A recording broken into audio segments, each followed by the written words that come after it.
Today, we are gathered here to grieve and mourn the death of the Kuki Zo Mizo community of Manipur.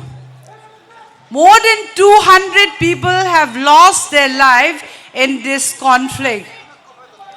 Our life matters.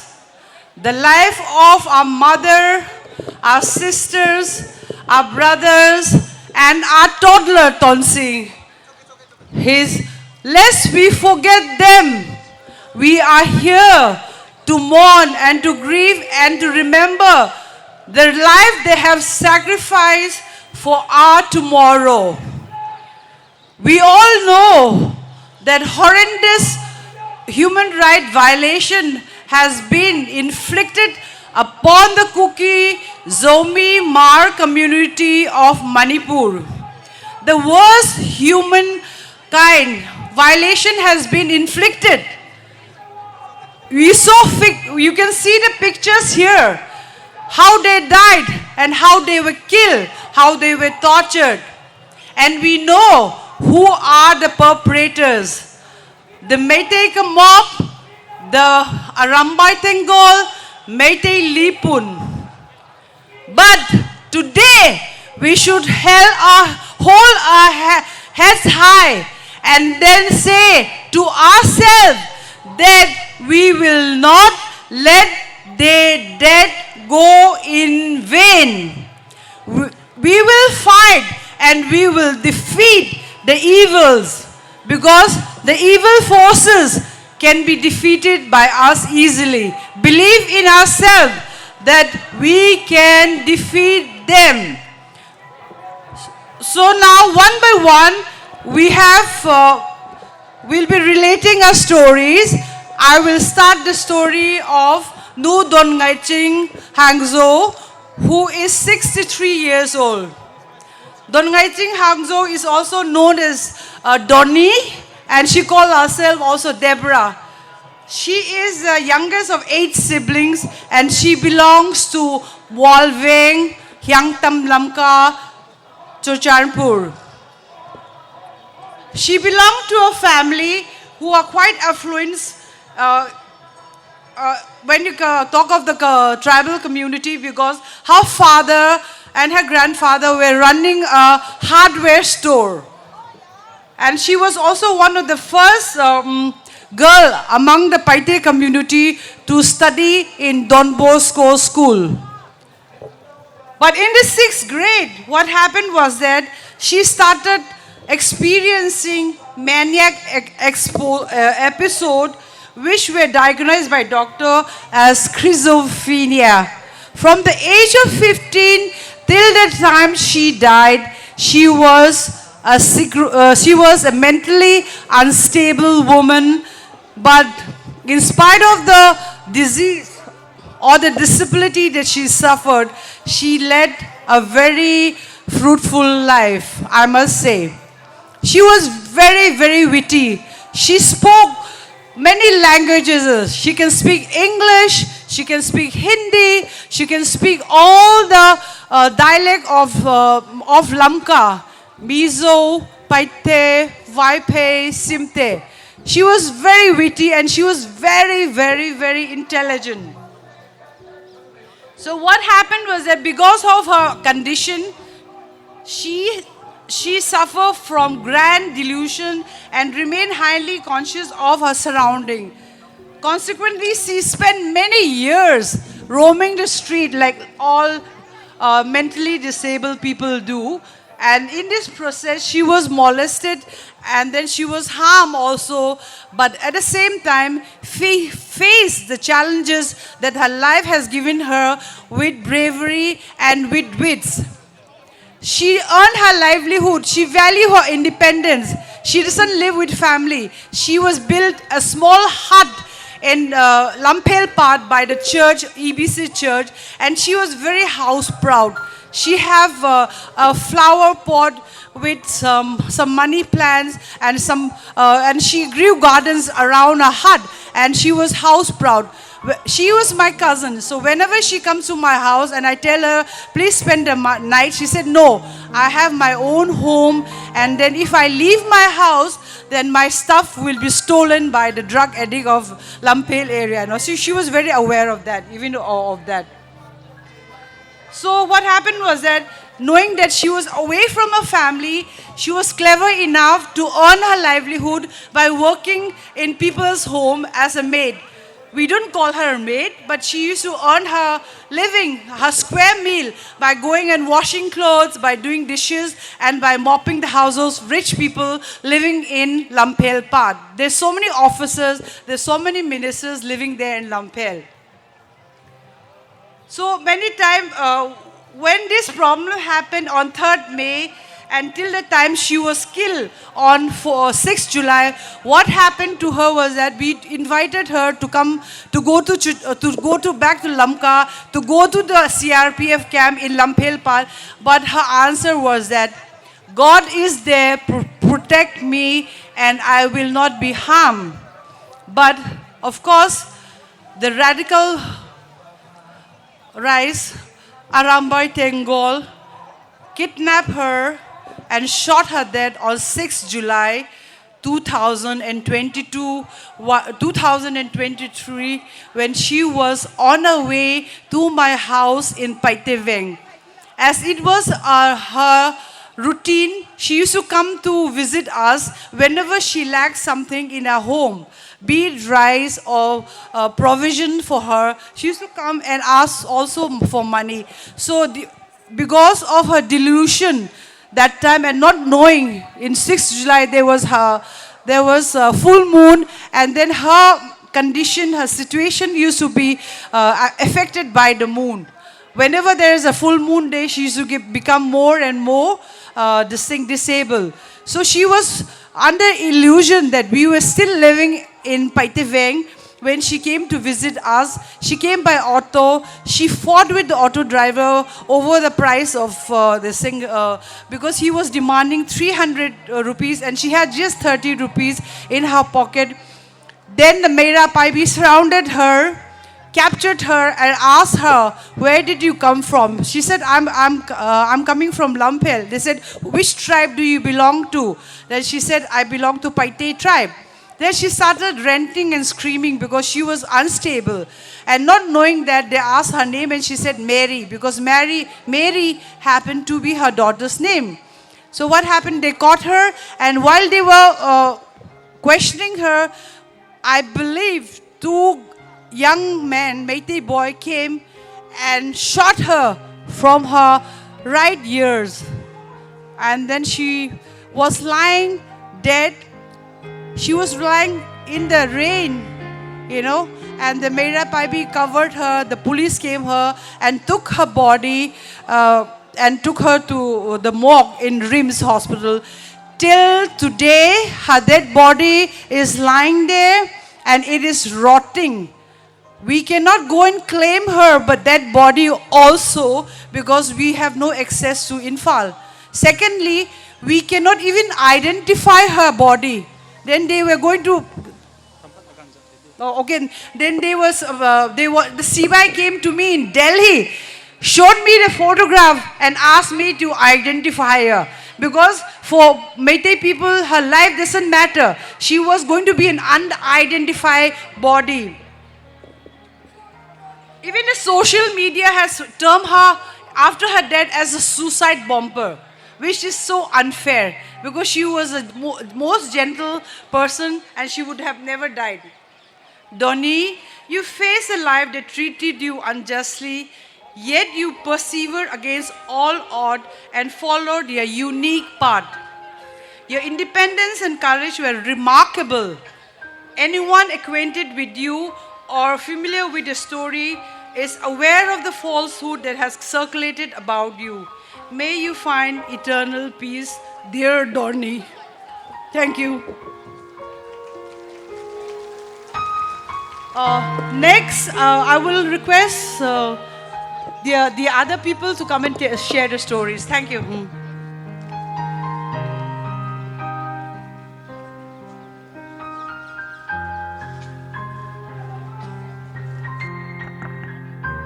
check. I'm going to talk about Olivia and Florence. Look at their eyes. Can you please lift up the photos of Olivia and Hang Sing, volunteers? Thank you. Look at the eyes, the sparkling hope which has been snubbed forever. They were early in their 20s, full of life. Both Olivia and Florence were working at Gama Car Wash in Konong Mamang, which is in Imphal, owned by one Samorjit Ningthaujam. On that unfaithful day of May 5, 2023, the Meitei mobs, including the made-up IBs, forcibly silenced my two sisters inside a room and they tortured them for more than 3 hours. Where is humanity? When they were found, the room was filled with blood, nails, and I don't know what else. Where is humanity? They have been taken away from us forever. I'm so sorry, my dear sisters. We were not there to protect you that day. May your souls rest in peace. We love you. Thank you.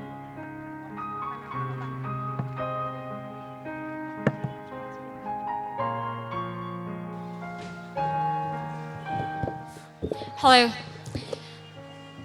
Today I'm standing here to present the voiceless, our brothers and sisters who lost their lives for the cause or for the community of the Kuki Zo, Mar, Zomi and Mizo. Nestled in a beautiful state in the northeastern part of India lies a town called Lamka. The Kuki Zo, the community are hardworking people. And the story that I would like to tell you all is about the daily wage laborers who are hardworking, filled with love and simplicity in life. For a better future, so that they can take care of their family, they move to the Imphal Valley for better opportunities to make money so that they can take care of their children and their families. Unfortunately, when the violence broke out on the 3rd of May, they were cramped and taken care by a guardian angel who gave their best to protect them. Unfortunately, fate has its own way. The 3 Kuki Zo brothers of ours were beaten brutally, and they were left alone right in the middle of the road with no help, crying for help, and unfortunately, there was no one who would even dare to help them. They took their last breath, and today, with God's love and miracle, one of them was found alive in the morgue when the people and the police thought that he was dead. How brutal is the world, and how brutal and how humanity has lost its value, that you do not care for another human being. You could have gave one last look at the person who was lying down there. He was found alive, but all they could do was just put him in the ICU, and God helped him, and it's with miracle that he survived. I would like to also focus on our brother Lalnil. He married a Meitei lady, and you must have heard the stories, right? She is today ashamed of being a Meitei when her husband was brutally murdered by her own community. Look at their children. He's got 4 children. They're very young.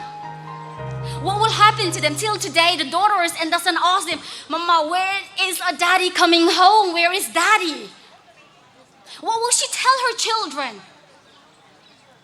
We should not be subjugated like this in future. This is the 21st century, people.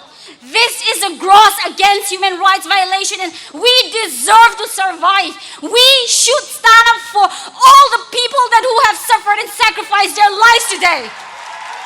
We should be the voice. We are so much stronger when we are united, and that is what makes us today. Let's stand for humanity. Let's fight against the human rights violation against the Kuki Zo community. If you guys are with me, come on, for Kuki Zo community. Thank you so much. I want to tell about Hauminlen Tongloy. Look at this young man. He was the son of an ex-serviceman, Sayin Tongloy. And on the 4th of May 2023, he was beaten to death by the Arambay Tengol and Meitei Lipon. His body was like lying on the road, nobody to claim. When you look at this young man, what do you see? He is our brother. He is the son of the father. He is the son from his mother. How would the parents feel? Can you just imagine? Can you just look at this beautiful face who is no longer on this earth? My dear friends, my dear brothers and sisters, please, let's keep our difference and be united. Look at all these victims today. We haven't got any justice. Let's fight the good fight till we get the justice. Thank you.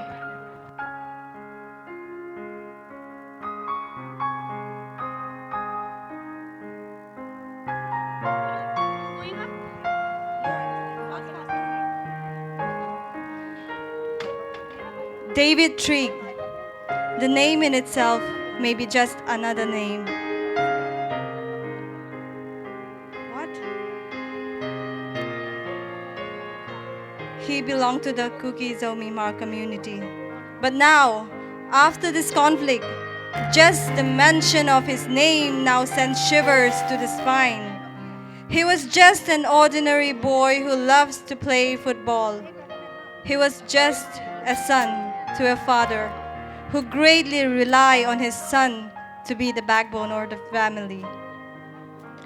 David Trigg was on a holiday to his hometown, unprepared to face the consequence. The consequence was the most brutal death any man could ever think of.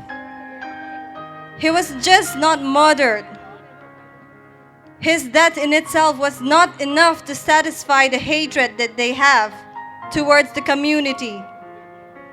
He was a lad from Langza village. He worked in Mumbai for several years. Coming home to spend time with his family for a vacation, he was unprepared, utterly unprepared. On the night of the 3rd May, the state of Manipur was completely divided between the Meiteis and the Kuki Zo Mizo communities. David Trigg was innocent. He was an innocent lad and belonged to the community that was hated to the core. He was just innocent. He was just an innocent person defending his village. There is nothing more that is expected from him than just defending his village and his family and his people. The killing of David Mar was one of the most brutal, ferocious, and barbaric incidents that had ever happened. His head was decapitated, hung on a fence, and laughed and mocked at. His eyes were gored out. His both hands were amputated. His skin was ripped off. He was made to suffer until he could no longer exert any sound. And we stand in solidarity for him. David Trigg Ma, we could never forget. Thank you.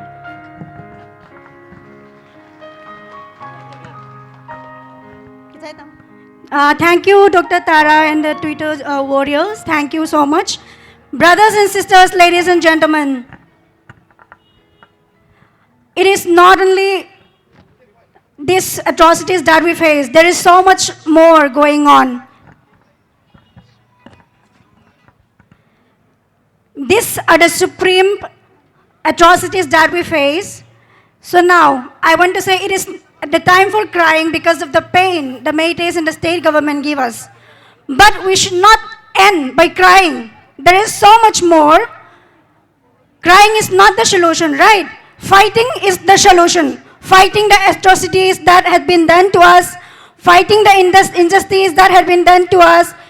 This is only the solution. Crying and accepting what had been done to us is not the solution, brothers and sisters. We are Kuki Zo, we are Indian citizens, we deserve being an Indian citizen, calling an Indian citizen, not what people just see us, not what people see us as, people don't see us as who we are.